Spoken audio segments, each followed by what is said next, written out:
Baik, Assalamualaikum warahmatullahi wabarakatuh.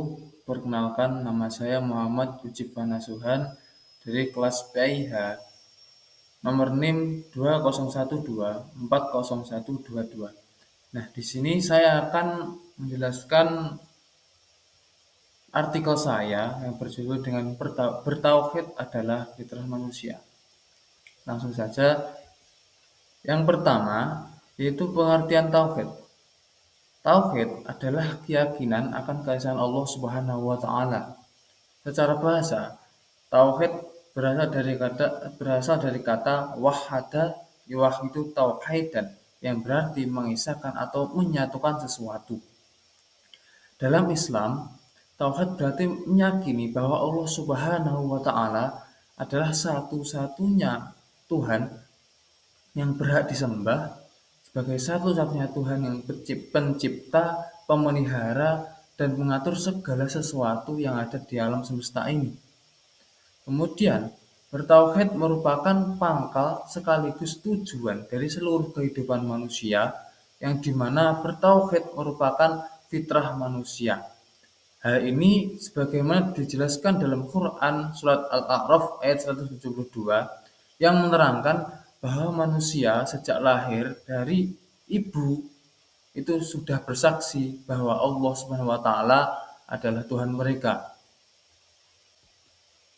Nah, pada PPT saya itu terdapat lantunan ayat yaitu Quran surat Al-A'raf ayat 172 yang berbunyi Bismillahirrahmanirrahim. Wa id akhadha rabbuka min bani adama min duhurihim dzurriyyatahum wa asyhaduhum ala anfusihim alastu birabbikum qalu bala syahidna an taqulu yaumal qiyamati inna kunna an hadza ghafilin. Yang artinya, dan ingatlah ketika Tuhan mengeluarkan dari sulbi atau tulang belakang anak cucu anak Adam keturunan mereka, dan Allah mengambil kesaksian terhadap roh mereka seraya berfirman, bukankah aku ini Tuhanmu? Mereka menjawab, betul, engkau Tuhan kami. Kami bersaksi. Kami lakukan yang demikian itu agar dari kiamat kamu tidak mengatakan sesungguhnya ketika itu kami lengah terhadap ini. Quran surat Al-A'raf ayat 172. Dari ayat ini dapat kita pahami bahwa setiap manusia, setiap bayi yang lahir dari rahim ibu itu dalam keadaan fitrah Islam, yaitu suci dalam sudah mengisahkan Allah Subhanahu wa taala. Pada kalimat qalu bala syahidna. Nah, pada qalu bala syahidna itu setiap umat manusia, setiap manusia yang dilahirkan itu sudah bersaksi bahwa tidak ada Tuhan selain Allah, bahwa bersaksi bahwa Allah itu Tuhan mereka. Bala syahidna, yaitu betul engkau Tuhan kami. Dari kata-kata itu sudah jelas bahwa setiap manusia yang dilahirkan di dunia itu sudah dalam keadaan fitrah, itu sudah dalam keadaan bersaksi bahwa tidak ada Tuhan selain Allah. Namun yang mengubah agama mereka atau yang mengubah keyakinan mereka itu bapak ibunya atau kedua orang tuanya. Hal ini berdasarkan hadis Nabi yang berbunyi, qala Rasulullah sallallahu alaihi wasallam, kullu mauludin yuladu ala fitrah fa'abawahu yuhawwidanihi aw yunassiranihi aw yumajjisanihi. Rawahu Bukhari wa Muslim. Yang artinya, setiap bayi dilahirkan dalam keadaan suci. Kedua orang tuanya lah yang menjadikan Yahudi, Nasrani, atau Majusi. Nah, dari hadis ini dapat kita pahami bahwa setiap manusia yang dilahirkan dari rahim itu dalam fitrah Islam, yaitu suci, bersaksi bahwa tidak ada Tuhan selain Allah. Namun yang mengubah keyakinan mereka, yang mengubah agama mereka itu kedua orang tuanya. Selanjutnya, adapun tauhid menurut Ibnu Taimiyah dibagi menjadi tiga, yaitu tauhid rububiyah, tauhid uluhiyah, dan tauhid asma wa sifat. Nah, yang pertama yaitu tauhid rububiyah. Tauhid rububiyah yaitu meyakini bahwa Allah Subhanahu wa taala itu satu-satunya Tuhan, satu-satunya Tuhan, yaitu satu-satunya Tuhan yang menciptakan, yang mengatur, dan pemilik segala sesuatu di alam semesta ini. Jadinya intinya tauhid rububiyah itu meyakini bahwa Allah Subhanahu wa taala sebagai pencipta, pengatur, pemilik alam semesta ini. Kemudian yang kedua yaitu tauhid uluhiyah.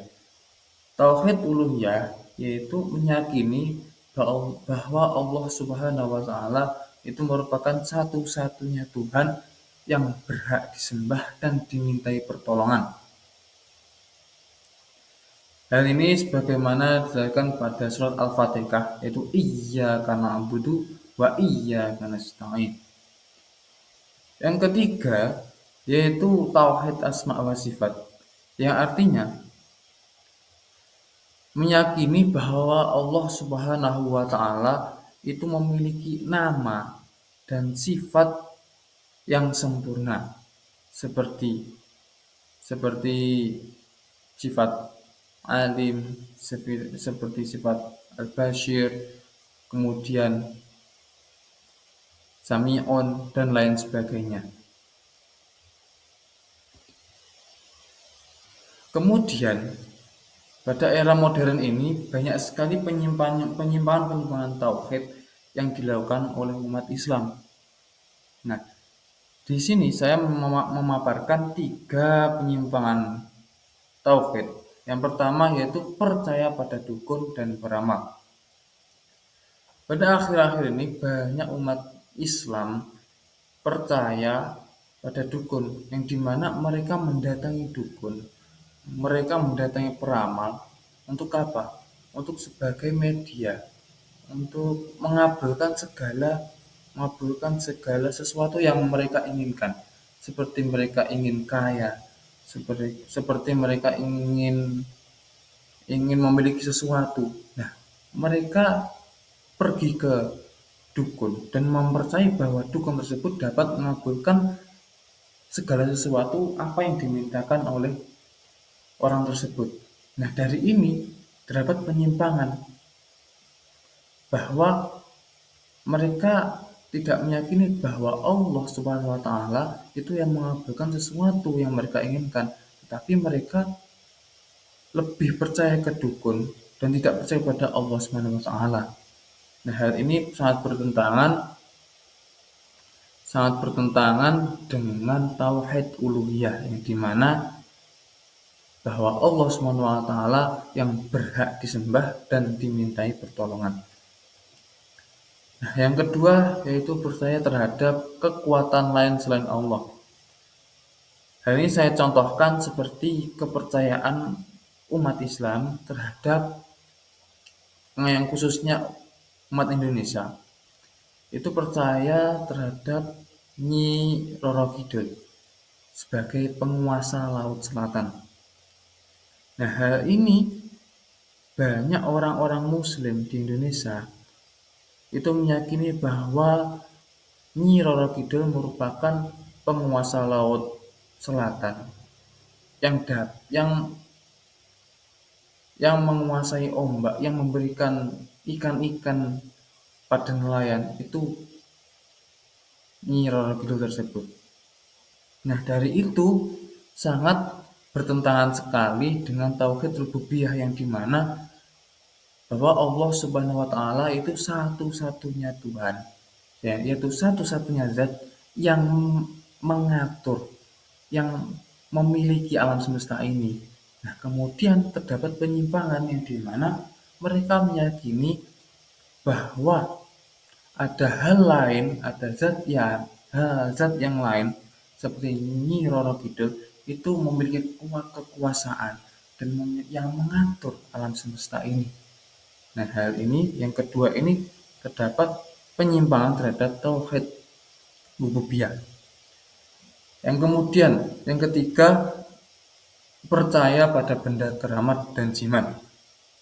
Nah, pada akhir-akhir ini juga banyak umat-umat Islam yang mempercayai benda-benda keramat seperti pohon keramat, yang dimana banyak orang yang menyembah di situ, yang meminta sesuatu di situ.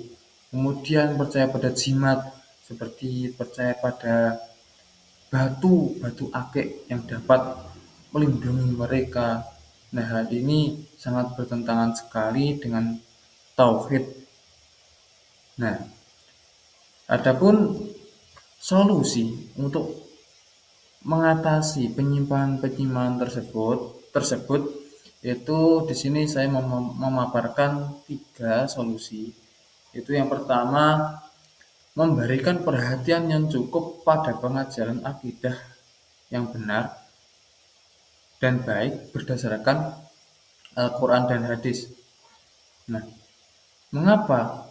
Nah, pengajaran akidah yang baik merupakan sebuah dasar dan fondasi dalam kehidupan kita. Nah, jadi pengajaran akidah yang benar dan baik berdasarkan Al-Quran dan hadis itu harus diajarkan sejak dini pada umat-umat Islam. Agar apa? Agar dari situ umat-umat Islam lebih mengenal, lebih lebih paham terhadap keyakinan mereka, lebih menguatkan terhadap keyakinan mereka. Nah, dari situ dapat mengurangi, dapat dapat mengatasi penyimpangan-penyimpangan terhadap tauhid, yaitu tidak dapat melakukan syirik dan lain sebagainya. Yang kemudian kedua, menyebarkan dan mengirim para dai untuk mengajarkan, untuk berdakwah tentang akidah yang benar di tengah-tengah masyarakat. Nah, ini juga merupakan solusi yang dimana menyebarkan dai, penceramah-penceramah yang dimana dapat meluruskan keyakinan mereka yang salah. Kemudian yang ketiga yaitu memperkuat ibadah dan amal soleh. Nah, dari sini seseorang yang sering melakukan ibadah dan amal soleh itu dapat mendekatkan diri kepada Allah Subhanahu wa taala. Nah, dari kedekatan tersebut umat manusia akan berhati-hati dalam melakukan sesuatu. Akan berhati-hati dalam melakukan sesuatu yang bersimpangan atau bertentangan dengan ajaran Islam, yang bertentangan dengan tauhid Islam. Kemudian yang keempat, yaitu menjauhi ajaran sesat. Nah, kita sebagai umat muslim harus berhati-hati dalam belajar, dalam mengikuti suatu kaum atau kelompok yang dimana kelompok tersebut sangat bertentangan atau berajaran sesat yang berajaran sesat. Nah, maka dari itu kita harus berhati-hati dalam memilih suatu ajaran, dalam memilih suatu kaum yang kita akan inginkan untuk diikuti. Nah, maka dari itu kita harus berhati-hati dalam mengikuti suatu ajaran. Nah, kita harus mengikuti suatu ajaran yang bersanad, yang bersumber dari Al-Quran dan hadis secara benar. Nah, maka dari itu kita harus mengikuti kelompok-kelompok atau suatu kaum yang dimana pimpinan atau sebagian atau semua kaum tersebut itu memiliki pemahaman-pemahaman yang benar dan tidak melenceng dari ajaran Islam. Ya mungkin cukup sekian presentasi artikel dari saya. Apabila ada kurang lebihnya, saya mohon maaf yang sebesar-besarnya. Wal- Wassalamualaikum warahmatullahi wabarakatuh.